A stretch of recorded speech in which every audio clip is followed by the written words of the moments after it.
Palestinian Americans want to make sure their voices aren't getting lost in the conversation about the war.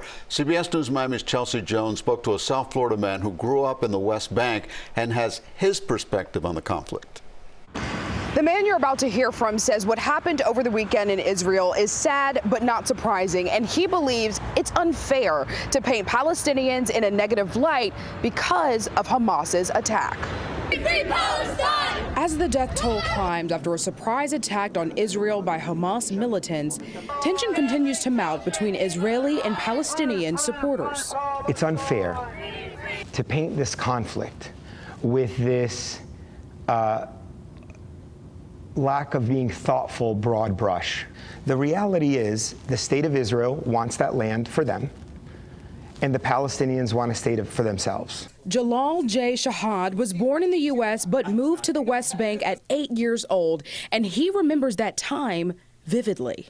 I grew up where Israeli officers would hold up an M16 to me when I was 9, 10, and 11 years old. The state of Israel comes in and controls the movement of Palestinians, what they can and can't do, whether they're allowed to come in or out of their country. That's what Jay says is the issue of the Palestinian people. He says he's not shocked to see the result of Hamas's attack. I'm really sad about the innocent Israeli lives that have been lost.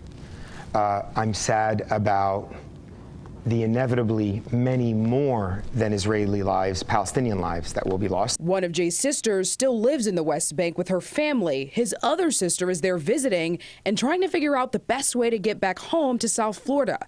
Here's what he says they're experiencing. Suddenly they'll start hearing bullets, shots being fired. They don't know where it's coming from. They don't know how close it is. The other thing that's been happening, and this is in the West Bank, not in Gaza, all of a sudden there's aircrafts, Israeli aircrafts, that are flying very close to the town. What would you want people to know about your people? It's easy to think this conflict started on Saturday.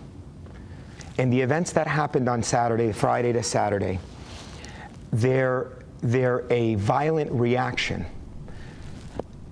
that is to be expected with the circumstances under which Palestinians live. Jay tells me that Israel is not only responsible for the Israeli people, but also the Palestinians in the West Bank and the Gaza Strip who are currently under Israeli occupation.